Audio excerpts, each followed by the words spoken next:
The Lord be with you. And with your spirit. A reading from the Holy Gospel according to Saint Mark. Glory to you, O Lord. At that time, Jesus was setting out on his journey. A man ran up and knelt before him and asked him, "Good teacher, what must I do to inherit eternal life?" And Jesus said to him, "Why do you call me good? No one is good except God alone. You know the commandments. Do not murder. Do not commit adultery. Do not steal. Do not bear false witness. Do not defraud. Honor your father and mother." And he said to him, "Teacher, all these I have kept from my youth." And Jesus, looking at him, loved him and said to him, "You lack one thing. Go sell all that you have and give to the poor, and you will have treasures in heaven. And come, follow me." Disheartened by the saying, he went away sorrowful, for he had great possessions. And Jesus looked around and said to his disciples, "How difficult it will be for those who have wealth to enter the kingdom of God." And the disciples were amazed at his words. But Jesus said to them again, "Children, how difficult it is to enter the kingdom of God. It is easier for the camel to go through the eye of the needle than for a rich person to enter the kingdom of God." And they were exceedingly astonished and said to him, "Then who can be saved?" And Jesus looked at them and said, "With man it is impossible, but not with God. For all things are possible with God." Peter began to say to him, "See, we have left everything and followed you." Jesus said, "Truly I say to you, there is no one who has left house or brothers or sisters or father and mother or children or lands for my sake and for the sake of the gospel, who will not receive 100-fold now and in this time. Houses, brothers, sisters, mothers, children, lands, but with persecution in the age to come to eternal life." The Gospel of the Lord. Praise to you, Lord Jesus Christ.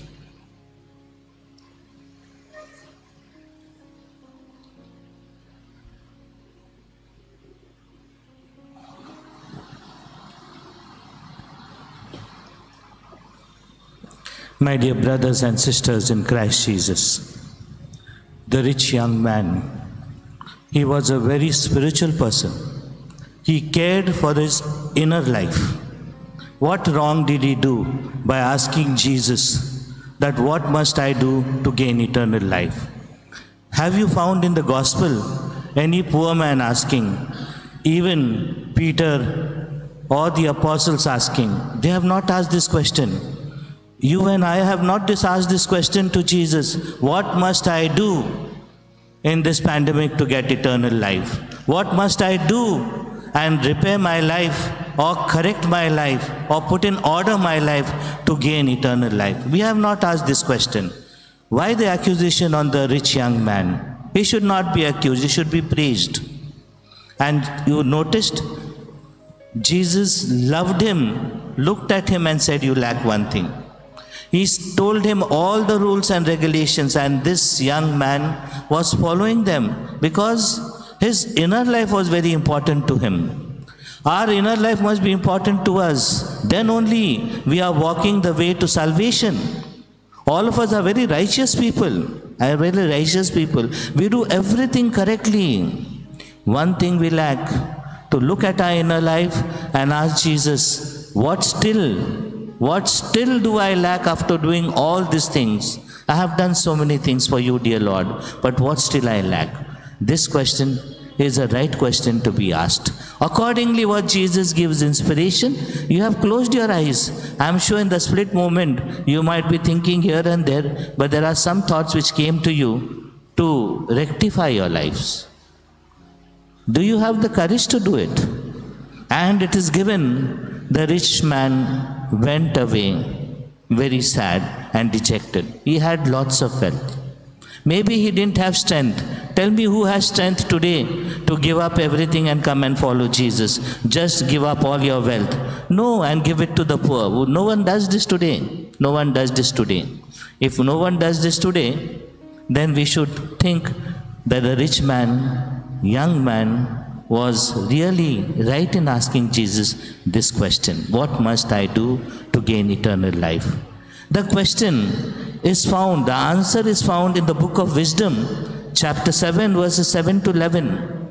I prayed for understanding and God gave me understanding. I entreated with the Lord for the spirit of wisdom and He gave me wisdom. And this wisdom, He says in the book of Wisdom, that wisdom and understanding is more precious than all the things in the world. It is more precious than the kingdom, worldly kingdom, and you become the ruler of it. It is more precious than that. It is precious. The riches are nothing in compared to that wisdom and understanding which I have got. And I'm sure all you who are come to the church, very God-fearing, God-loving people, and all of us are very much walking the way of the Lord. And I'm sure you have prayed to God for understanding. You have prayed to God for wisdom. And if understanding and wisdom you prayed to God, He has to give you. Because with it follows that riches are nothing. Precious stones are nothing. Gold, silver, all these gems are like dust, like mud, like sand. That's what it mentions. And those who have wisdom and understanding, only good things happen to them. And through them, only good things reach out to all the people in the world whom we meet. This is very clear. This is not me. The book of Wisdom is saying, and I'm sure the gospel and the Bible we all believe in. The second reading, a letter to the Hebrews, still says more things. It says the word of God cuts more finely than a double-edged sword. Word of God. That means, my dear brothers and sisters in Christ Jesus, today, who were at the first reading, the second reading, and the gospel, the word of God has gone through you. It has cut through you and it has gone. I'll tell you what it cuts through. It is very alive and active, cuts more finely. It slips through the place where there is, the soul is divided. That small space it will cut through and it will go. It will cut through your joints. From the marrow it cuts through. Marrow bone is very difficult to, you have to use a hammer to break it. But anyway, the word of God cuts through that, uncovers everything, uncovers everything. That is the power of the word of God. These are the qualities. Did it happen to you today? Come on, if it has happened, come on, one of you, any one of you, tell me what is the first reading, though I have explained to you. Tell me what is the second reading, though I have explained to you. Tell me the third reading, I have explained to you. We have, it goes out of our minds. It goes out of our minds. If it remains, make it remain through the whole day, whole day. And let's reflect on it. Let's reflect on it. And then the third reading, as usual, the rich young man, he was asking Jesus, what must I do to gain eternal life? Follow his example. Follow his example. Let us, all of us, ask Jesus this question. And whatever answer Jesus inspires us, definitely it is given in the book of Wisdom. Definitely it is given in the book of Hebrews. Even if we are not prepared, the word of God has the power.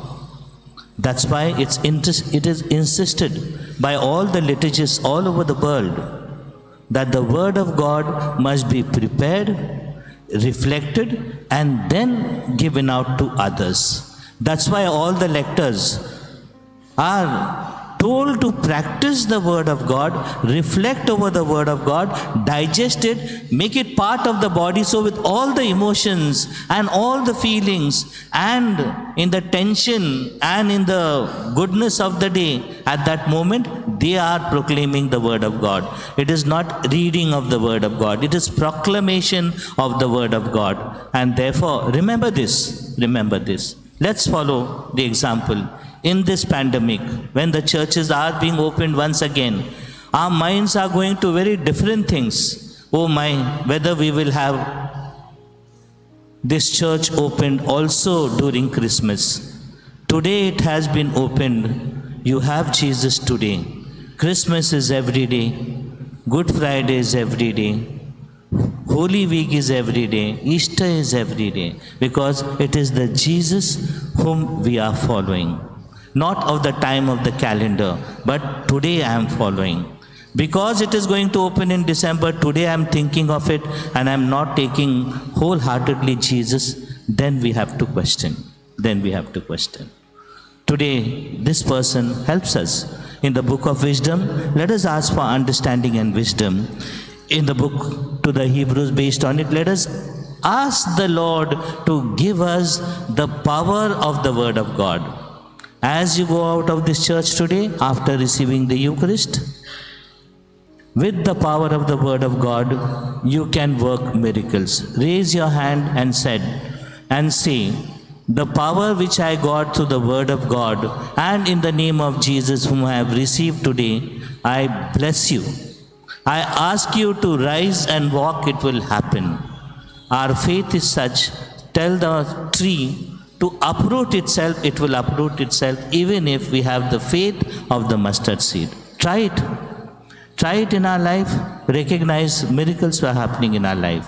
May Jesus who comes at this altar inspire all of us. May God bless you.